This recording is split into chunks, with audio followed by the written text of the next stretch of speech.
উনি যখন থেকে বিজেপিতে চলে গেছিলেন, যাওয়ার পর থেকে আমার ওখানে একটা সম্পত্তি মানে আমার একটা ছিল, সেইটা নিয়ে উনি আমাকে প্রচণ্ডভাবে হ্যারাস করেছেন।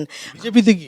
বিজেপিতে চলে গেলে তখন আমি তো প্রথম থেকে তৃণমূল করি, আজও করি, আগামী দিনও করব আশা করি, কারণ দিদিকে করি বলে।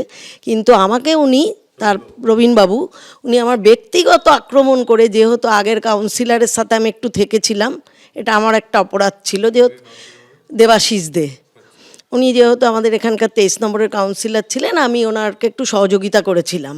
সেহেতু উনি তারপর থেকে, যবে থেকে মানে উনি আমাদের দলেও এসছেন, তবে থেকে রোজই আমাকে দীর্ঘদিন আমার বাড়িতে প্রতিদিন পুলিশ পাঠাতো যে আমি নাকি বেআইনি কাজ করছি। আর একটা জমি একটু নিচু ল্যান্ড ছিল, সামান্য একটু নিচু, তা জমিগুলো প্লট প্লট করে আমি বিক্রিও অনেক বহু বছর আগেই করে দিয়েছি।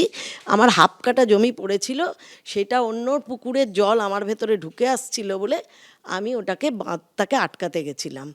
নির্বাণ আমাকে আটকে দিয়েছিলেন, উনি জোর করে পুকুর ভরাট করছে বলে মিডিয়া ডেকে এনে আমাকে হ্যারাস করেছেন।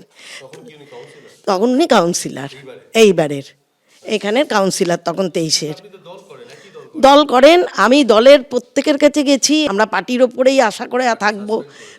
পার্টি সাসপেন্ড করেছেন, যে নিশ্চয়ই আরও অনেক কিছু ব্যাপার আছে, সেই জন্য ওনাকে সাসপেন্ড করেছেন।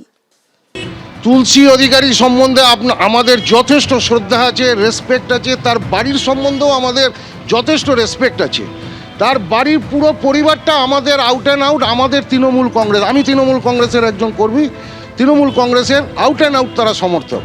তার পরিবারের ছেলে, বৌমা, পুরো পরিবারটা অত্যন্ত ভদ্র, অত্যন্ত সজ্জন।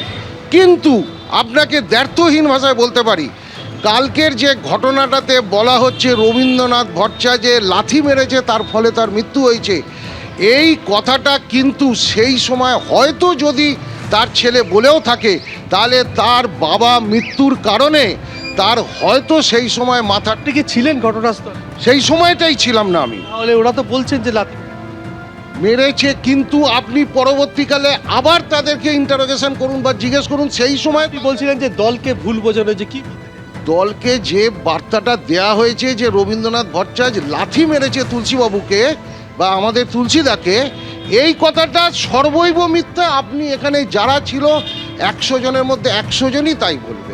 কিন্তু তার মৃত্যু আমাদের কাছে অত্যন্ত দুঃখজনক, অত্যন্ত দুঃখজনক। তার পরিবারের প্রতি প্রচণ্ড সমবেদনা আছে আমাদের। আপনি তো কালকে এসেছিলেন, চায়ের দোকানে বসেছিলেন, কি হয়েছিল? রবীন্দ্রবাবু কোথায় বসেছিল? এইখানটা বসছিল, তারপরে আর পাশে শশী কিশোরী বলে আর একজন বসেছিল, আমি ওদিকটা বসেছিলাম। কি দেখলেন?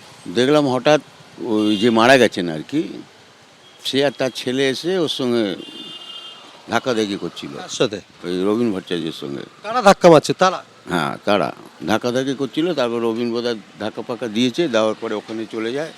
চলে যাওয়ার পরে তর্কাতর্কি হয়, তারপর ওর শরীর খারাপ হয়, এখানে বসে। ওই বৃদ্ধ? হ্যাঁ, তুলসী অধিকারী ওর নাম। এসে তারপর জল খায়, জল করে নিয়ে যায় হসপিটালে। তারপর যা শুনলাম হসপিটালে গিয়ে মারা গেছে। এই হলো ঘটনা। গালিগালাজ করেছিল? কে? তৃণমূল কাউন্সিলর সবাই করেছে, ও যেরকম করেছে ও করেছে, উভয় পক্ষই তর্কাতর্কি করেছে, গালিগালাজ করেছে, এখানে তর্কাতর্কি হয়েছে দুজন। কি নিয়ে ঝামেলা? ও সেটা আমি জানতাম না, পরে জানলাম ওদের বাড়ি ওখানে নিয়ে গন্ডগোল। সেটা আমার জানতাম না, ওটা আমার জানার বিষয় ছিল না। এবিপি আনন্দ এগিয়ে থাকে, এগিয়ে রাখে।